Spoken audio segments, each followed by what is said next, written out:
Hello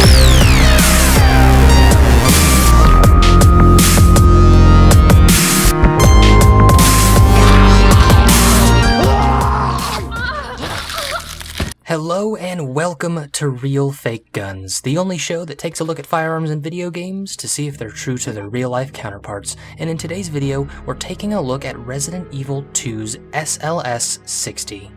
So the SLS-60 is the handgun that Claire starts the game with. It's a 5-shot double single-action revolver with a partially shrouded hammer.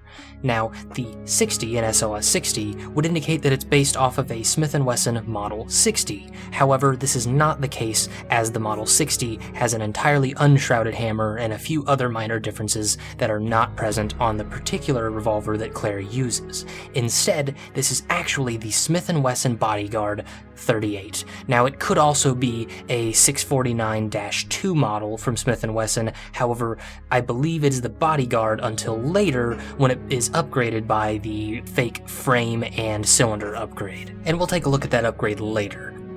So we're going to be taking a look at several different categories to judge the realism score for this handgun. It's going to start with appearance. Does it look like its real-life counterpart? Then performance. How does it perform? How are the mechanics on it? Does it perform like its real-life counterpart?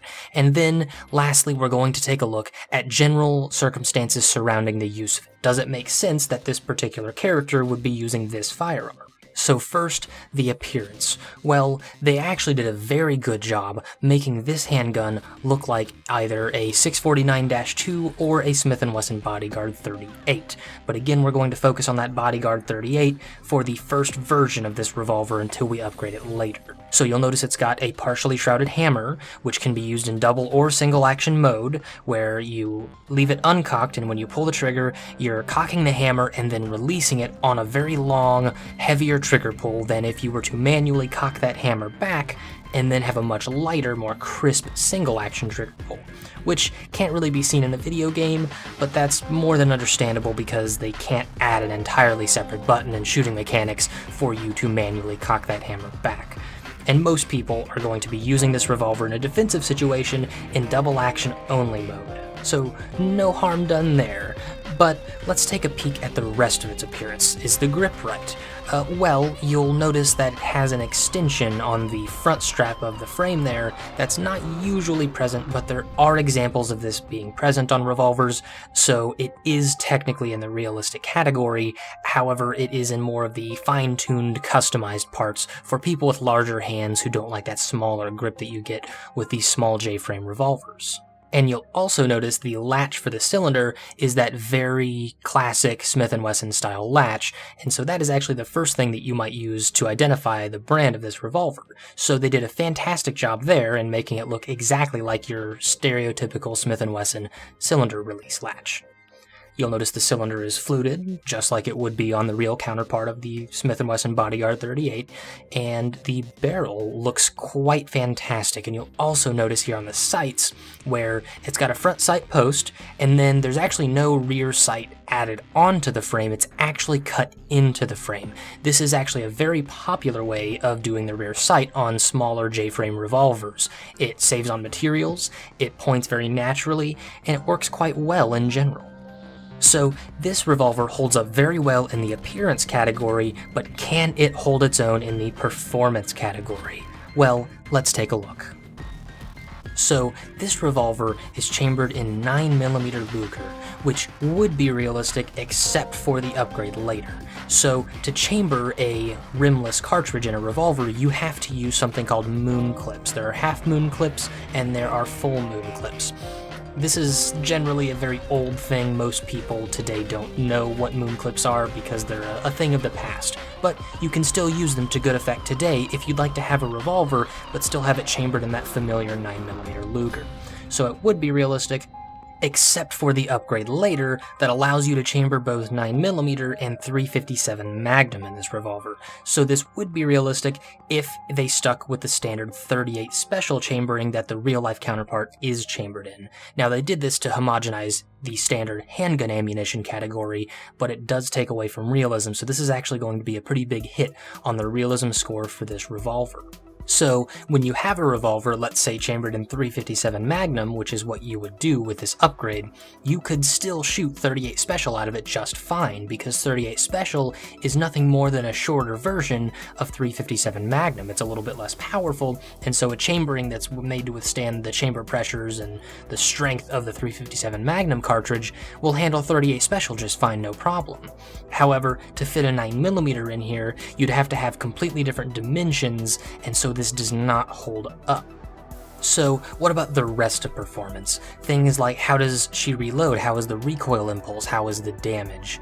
Well, something that I have never seen a video game get right, they knocked out of the park on this handgun. So you'll notice here in the reload animation, she's using her offhand to push her fingers, her ring and middle finger, through the cylinder from the right side of the revolver, so she's still holding the revolver. Her thumb is able to operate the crane to push out the empty cartridges and still have control over the entire weapon, as she reloads with her main hand that she would have on the grip and pulling the trigger.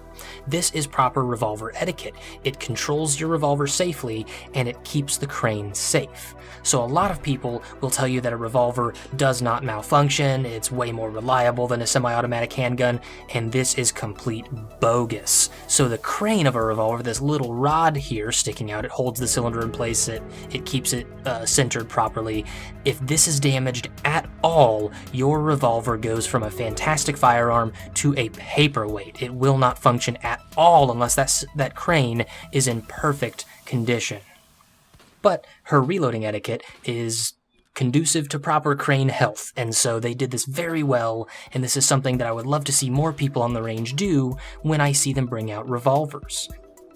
And so for the damage, we'll notice that obviously when you're shooting the 9mm, it's significantly weaker than when you're chambering 357 Magnum in it.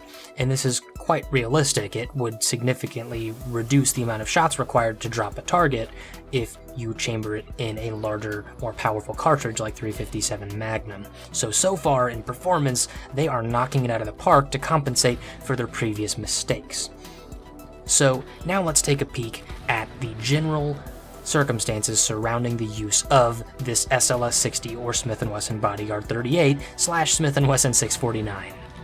So, as I mentioned previously, this revolver is a J-frame revolver, and that means that it is smaller. It's usually got a better hammer for carrying in a concealed carry type situation, like in a pocket, and the J-frame size makes it so that you can use it with a pocket holster in, like, your pants pocket.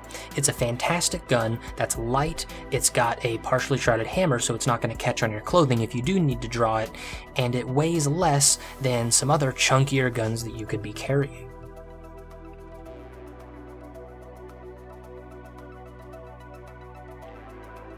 So what we're seeing here is that the SLS 60 is actually very well placed in terms of general circumstances. In the original, like I mentioned previously, Claire used a Browning High Power, which is a full-size service pistol using a double-stack 9mm magazine. It's big, so where would she put it in a concealed carry kind of orientation when she's on a motorcycle, so she has very little space there, and having to deal with very limited amount of pockets as well as pocket space that you see on most feminine clothing. So the realism score for this revolver, the SLS 60 or the Smith & Wesson Bodyguard 38 or the Smith & Wesson Model 649 is going to be an 85%. They did a fantastic job with almost everything except for two major points worth mentioning. The chambering in 9mm rather than 38 Special, and then that weird upgrade where they should have just had you pick up an entirely new revolver capable of shooting both the handgun ammunition and the 357 Magnum ammunition. So other than that, they did a very good job, and I'd like to congratulate Capcom on choosing a fantastic choice to give Claire throughout this game. But I hope you learned something today about the SLS 60 or Smith & Wesson Bodyguard 38 or Smith & Wesson Model 649. If you like this sort of content, please subscribe, like, and leave me a comment down below mentioning what firearm you'd like me to cover from which video game next, or possibly what myth or misconception you'd like me to bust on faulty ammunition. And possibly even consider becoming a patron of this channel on Patreon, link also in the description. Thanks again for watching, I hope you enjoyed this content, and I'll see you next week.